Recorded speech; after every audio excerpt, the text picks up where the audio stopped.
नमस्कार। पवित्र आत्मा को दान विषय सीरीजर आज अध्ययन रे पालक शिक्षक दान संपर्क में चिंता करबा। पालकों को किए और कि प्रकार मनोनीत और नियुक्ति करती, पुणी जड़े पालकों लक्षण चिन्ह एवं मंडली तांकर भूमिका और दायित्व कौन, ए समस्त विषय यही अध्ययन रे आपण स्पष्ट हो पारे बोली मु आशा करे। पालकीय दान पवित्र आत्मा को एक विशेष दान एवं अलौकिक। एफिसियो 4:12 रे पाउलो लेखन्ति, से अर्थात पवित्र आत्मा कहा कहा को प्रेरित, कहा कहा को भाववादी, कहा कहा को सुसमाचार प्रचारक, पुणी कहा कहा को पालक और शिक्षक रूपे नियुक्त करी दान करिसंति। पवित्र आत्मा जेउ विश्वासी को जेउ जेउ दान और नियुक्त प्रदान करने को इच्छा करती, से तांकु सही आत्मिक दान दियंती।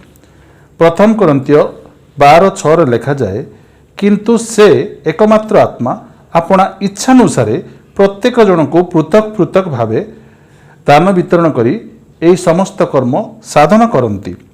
एही समस्त दान मध्य विश्वासी प्रभुंकर अनुग्रह रे पाती, कहार पारिबापण योग्यता जोग नुहे। पवित्र आत्मा को सिद्ध इच्छा और अनुग्रह बिना जेकोसी दानर पदवी दखल बा अख्तियार करने को चेष्टा करी जदि कहीं सफल भी हो जाए, तांकर सेवा कार्य प्रभाव विहीन होगा सह संपृक्त सेवा क्षेत्र निष्ठा परिवर्ते विशेष क्षति ही होता है। स्थानीय मंडली क्षेत्र में पालकों स्थान सम्मान सबुठार उच्च। प्रथम तीमोथेयो 5:17 लिखा जाए, जो प्राचीन माने उत्तम रूपे परिचालना करती, विशेषतः जो माने वाक्य प्रचार और शिक्षा दान रे परिश्रम करती, से माने 2 गुण समादर पाइबार योग्य बोली गणित हुंतु। पालकों पदवी जेपरि सम्मानास्पद, तांको भूमिका और दायित्व मध्य से बड़ी गुरुत्वपूर्ण। प्रेरित 20:28-31 रे प्रेरित पाउल पालकों दायित्व संपर्क में सतर्कवाणी सह परामर्श दियंती। तुमे माने निज निज विषय रे, अर्थात जो मंडली को ईश्वर अपना निज रक्त रे किणिछंती, ताहांकर सेही मंडली को प्रतिपालन करने निमंते पवित्र आत्मा जे तुमମାନଙ୍କୁ समस्त पल मध्य अध्यक्ष स्वरूप नियुक्त करिअछंती, से विषय सावधान होई थाओ। पालकीय सेवारे मंडली रे आसीबाकु थिबा गुरुत्वपूर्ण आह्वान बा चैलेंज विषय सूचना दे से कहती, मोर प्रस्थान परे निष्ठुर बाघगुड़ाक जे तुमମାନଙ୍କ मध्य प्रवेश करी पल प्रति दयाहीन व्यवहार करेंगे, पुणी लोक माने तुमମାନଙ୍କ मध्यरु सुधा उठी शिष्य माननकु आपणा माननक पछरे टाणी नेबा पई विपरीत कथा गुड़ाक कहिबे, एहा मु जाने। शेषरे से परामर्श रे कहंती, अतएव तुम माने जागी रुह। पालकीय दान अति कम रे 2टी दानर समारोह अटे, पालकीय एवं शिक्षकीय, एवं यह सहित नेतृत्व बा तत्वावधान दान मध्य एथिरे शामिल थाए। एही दान पई नूतन नियम लेखा जाइतिबा ग्रीक भाषार पांडुलिपि रे जेउ शब्द व्यवहृत होईची ताहा हेउची पोइमेन काई डिडास्कालोस, अर्थात पास्टर टीचर, ओडिया रे पालक शिक्षक बा पालक उपदेशक। अर्थात जड़े पालक पालक हेबा सह जड़े उपदेशक मध्य। उत्तम शिक्षक हेबा बिना आपण उत्तम पालक होई परिबेनी। पालकों मुख्य कार्य और भूमिका मंडलीर मार्गदर्शन करने एवं निज पदर संपूर्ण ध्यान रखिबा। पालक मंडली को उचित पथ देखाई थांती, पदर सुरक्षार भार नहीं थांती एवं आवश्यक परामर्श प्रदान करती। पालक पलर प्रतिपालक अटंती। जड़े उत्तम पालकों हृदय और स्वभाव पाई जीशु होउछंती सर्वोत्तम उदाहरण। लूक 15:5 जीशु कहती, जड़े सच्चा पालक निजर हजि जाइथिबा शेषमेश न मिलवा पर्यंत विश्राम नहीं पारती नहीं। अर्थात जड़े दान प्राप्त उत्तम पालकंकर सदाबेले निज मेषमानक विषय चिंता बा ध्यान थाए। से सबुबेले सेमानक सुख दुख रे सामिल होई थांती। आउ सबुठारु महत्वपूर्ण विषय होउची, से सेमानक आत्मिक विकास निमंते प्राणपणे चेष्टारे लागि रहंती। मंडली रे सप्ताह रे 2टी प्रसंग बा वाक्य शिक्षा देदेबा, सभ्य मानक पई कर्तव्य करिबा यथा बाप्तिस्म, विवाह, नामकरण, समाधि सेवा इत्यादि केवल पालकों भूमिका नुहे। जड़े उत्तम पालक मंडलीर प्रत्येक व्यक्तिगत व्यक्ति विषय चिंता करिथांती जे अमुक भाई बा भौणी को कौन परित्राणर ज्ञान हो जाइछि, से कौन परित्राण पाई सारे, से कौन वाक्य बुद्धि लाभ करुछंती इत्यादि। उत्तम पालक मंडलीर सभ्य मान समस्या सुख दुख चिंता भावना आग्रह रखती। ସେମାନଙ୍କର କଷ୍ଟକର ପରିସ୍ଥିତିକୁ କିପରି ବାଇବେଲର ଆଧାରରେ ମୁକାବିଲା କରିବାକୁ ହେବ ପାଳକ ସେମାନଙ୍କୁ ପରାମର୍ଶ ଦିଅନ୍ତି। ପାଳକଙ୍କ ଅନ୍ତରରେ ନିଜ ପୋଲ ପାଇଁ ଏକ ବିଶେଷ ପ୍ରେମ ଥାଏ। ଯୋହନ 10:15ରେ ଯୀଶୁ କହନ୍ତି, ସେହିପରି ମୁଁ ମୋ ନିଜ ମେଷଗୁଡ଼ିକୁ ଜାଣେ, ଅର୍ଥାତ୍ ମୁଁ ମୋର ମେଷମାନଙ୍କର ସୁଖ ଦୁଃଖ ସହ ପରିଚିତ। ଆଉ ମୋ ନିଜର ମେଷଗୁଡ଼ିକ ମୋତେ ଜାଣନ୍ତି, ଅର୍ଥାତ୍ ମୋ ମେଷମାନେ ଜାଣନ୍ତି କି ମୁଁ କି ପ୍ରକାର ମେଷପାଳକ। ପୁଣି ମେଷଗୁଡ଼ିକ ନିମନ୍ତେ ମୁଁ ମୋ ପ୍ରାଣ ଦିଏ। ଯେତେବେଳେ ପବିତ୍ର ଆତ୍ମା ଆପଣଙ୍କୁ ପାଳକୀୟ ନେତୃତ୍ୱର ଦାନ ଦିଅନ୍ତି, ଆପଣଙ୍କୁ ଏହିସବୁ ବିଷୟ ଅନୁଭବ ହେବାକୁ ଲାଗିବ। ଏହା ବ୍ୟତୀତ ଆପଣଙ୍କ ମନରେ ବାଇବେଲକୁ ଗଭୀର ଭାବେ ବୁଝିବା ନିମନ୍ତେ ଏବଂ ଏହାର ବ୍ୟବସ୍ଥିତ ପ୍ରଶିକ୍ଷଣ ସିଷ୍ଟମେଟିକ୍ ଟ୍ରେନିଂ ପାଇବା ନିମନ୍ତେ ଆଗ୍ରହ ଆସିବ। ପ୍ରଶିକ୍ଷଣ ବା ତାଲିମର ଉଦ୍ଦେଶ୍ୟ ହେଉଛି ଦାନପ୍ରାପ୍ତ ବିଶ୍ୱାସୀଙ୍କୁ ତାଙ୍କର ଆହ୍ୱାନ ନିମନ୍ତେ ଯେପରି ସମ୍ପୂର୍ଣ୍ଣ ଭାବେ ପ୍ରସ୍ତୁତ କରାଯାଇପାରେ। ଯଦି ଆପଣଙ୍କଠାରେ ଏହି ଦାନ ଅଛି, ଅଧିକରୁ ଅଧିକ ପ୍ରଭୁଙ୍କ ବାକ୍ୟର ଜ୍ଞାନ ହାସଲ କରିବାକୁ ଆପଣଙ୍କ ହୃଦୟରେ ଏକ କ୍ଷୁଧା ଜାଗ୍ରତ ହେବ, ଯେପରି ଆପଣ ବାଇବେଲରୁ ଲୋକଙ୍କ ସମସ୍ତ ପ୍ରଶ୍ନର ଉତ୍ତର ଦେଇପାରିବେ ଓ ସମସ୍ତ ସନ୍ଦେହ ମୋଚନ କରିପାରିବେ। ସେତେବେଳେ ଆପଣ ସ୍ୱତଃପ୍ରବୃତ୍ତ ପ୍ରାର୍ଥନା କରିବାକୁ ଲାଗିବେ ଯେ କେହି ଆପଣଙ୍କୁ ସମ୍ପୂର୍ଣ୍ଣ ଭାବେ ବାଇବେଲରେ ଶିକ୍ଷିତ କରିଦେଉ। ଜଣେ ଉତ୍ତମ ପାଳକ ନିଜ ମେଷମାନଙ୍କୁ ନିୟମିତ ଭାବରେ ବାକ୍ୟର ଉପଯୁକ୍ତ ଆତ୍ମିକ ଖାଦ୍ୟ ଦେଉଥିବା ଆବଶ୍ୟକ। ଏହାଦ୍ୱାରା ସେମାନଙ୍କ ଆତ୍ମିକ ଶରୀର ସ୍ୱାସ୍ଥ୍ୟବାନ ରହିପାରିବ। ଏଥିପାଇଁ ପାଳକଙ୍କୁ ବାକ୍ୟର ବିଶେଷ ଜ୍ଞାନ ଥିବା ଅତି ଆବଶ୍ୟକ ଅଟେ। ବାଇବେଲ ଇତିହାସ, ମଣ୍ଡଳୀର ଇତିହାସ, ମାନବ ଜାତିର ଇତିହାସ, ଅନ୍ୟ ଧର୍ମର ଜ୍ଞାନ, ଅନ୍ତ ସମୟର ଜ୍ଞାନ, ବାକ୍ୟକୁ ଜୀବନରେ ପ୍ରୟୋଗ କରିବାର ଜ୍ଞାନ, ମଣ୍ଡଳୀ ପରିଚାଳନା ଇତ୍ୟାଦି ବିଷୟରେ ପାଳକ ପ୍ରଶିକ୍ଷିତ ହେବା ଆବଶ୍ୟକ। ଯୀଶୁ ନିଜର ମନୋନୀତ ପ୍ରେରିତମାନଙ୍କୁ ପ୍ରାୟ 3.5 ବର୍ଷ ବ୍ୟକ୍ତିଗତ ପ୍ରଶିକ୍ଷଣ ଦେଲେ ଏବଂ ତାପରେ ସେମାନଙ୍କୁ ସେବା କାର୍ଯ୍ୟ ପାଇଁ ପଠାଇଥିଲେ। ପାଉଲ ମଣ୍ଡଳୀର ଅଧ୍ୟକ୍ଷମାନଙ୍କୁ ଈଶ୍ୱରଙ୍କ ସମ୍ପୂର୍ଣ୍ଣ ସଂକଳ୍ପ ଶିକ୍ଷା ଦେଇଥିଲେ, ଅଧା ଅଧିଆ ନୁହେଁ। ପ୍ରେରିତ 20:27ରେ ସେ କହନ୍ତି, ମୁଁ ଈଶ୍ୱରଙ୍କ ସଂକଳ୍ପ ତୁମମାନଙ୍କୁ ଜଣାଇବାକୁ ପଛେଇ ଯାଇନଥିଲି। ଇଂରାଜୀରେ ଆହୁରି ସ୍ପଷ୍ଟ ଲେଖାଯାଏ, for I did not keep back from declaring to you the whole will of God. King James ଭର୍ସନରେ all the council of God ବୋଲି ଲେଖାଯାଏ। କେହି ବି ନିଜେ ନିଜେ ପାଳକ ହୋଇଯାଆନ୍ତି ନାହିଁ, ପ୍ରଭୁ ତାଙ୍କୁ ପାଳକ କରି ନିଯୁକ୍ତି କରନ୍ତି। କାରଣ ମଣ୍ଡଳୀ ପ୍ରଭୁଙ୍କ ପୋଲ ଅଟେ। ନିଜ ପୋଲ ପାଇଁ ସେ କାହାକୁ କେବେ ଦାୟିତ୍ୱ ଦେବେ, ଏହା ତାଙ୍କର ସିଦ୍ଧ ଇଚ୍ଛା ଏବଂ ଅଧିକାରର ବିଷୟ।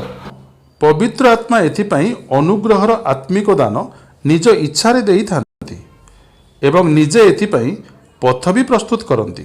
କ'ଣ ପ୍ରଭୁଙ୍କ ଉପରେ ଆମର ଏତିକି ବି ଭରସା ନାହିଁ?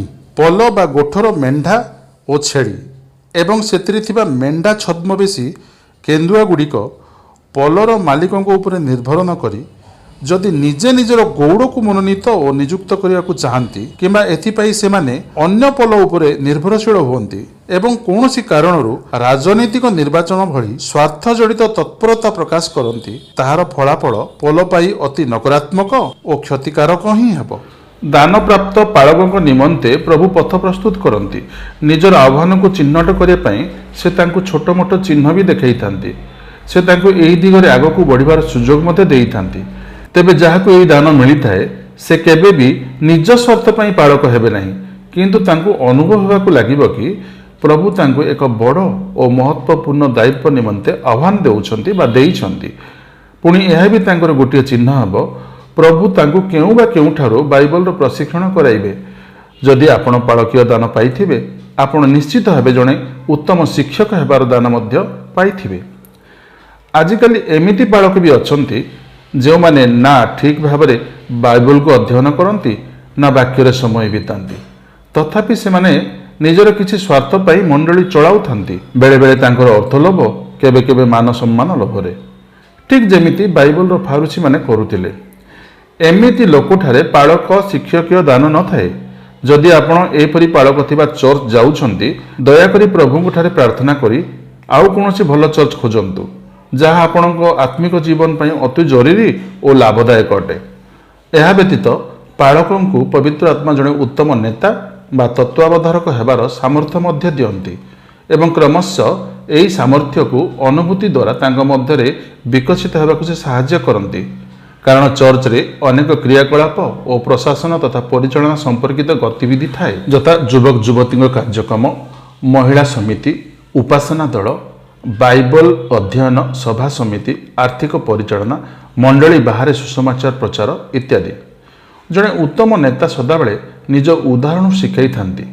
पालक जोआड़े जाती मेषपल पछे से आड़े जाती। अर्थात पालकों जीवन जेमिति हुए सेमिति ही मंडलीर सभ्य मान जीवन हम।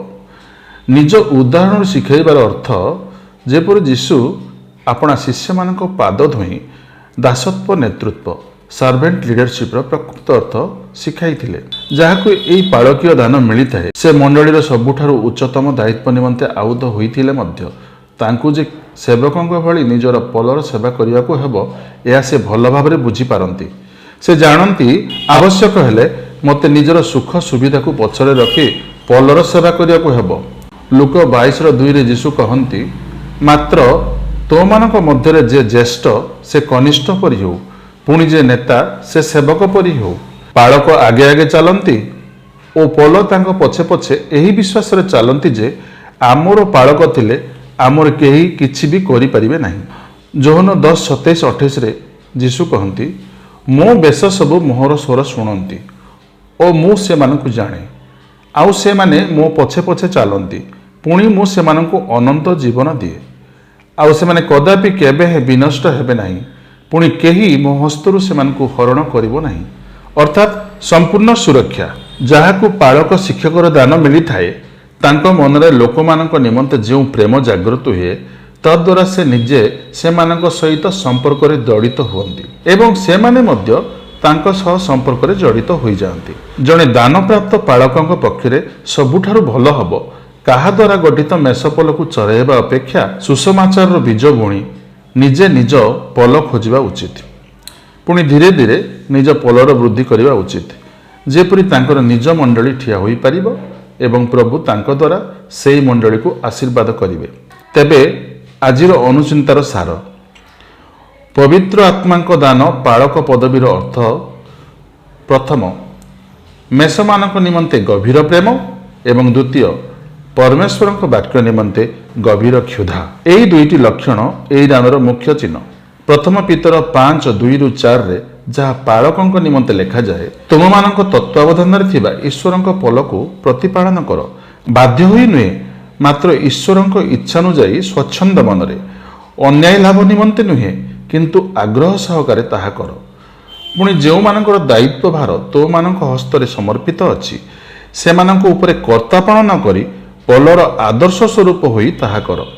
अर्थात सबुबेले दाबी कर नाही कि मु सर्वोच्च अधिकारी मु जहा कहिबी ता ही हेबो। सेतिरे प्रधान पालक प्रकाशित हेबा समय रे तुमे माने गौरवर अक्षय मुकुट पाइबो। आमेन।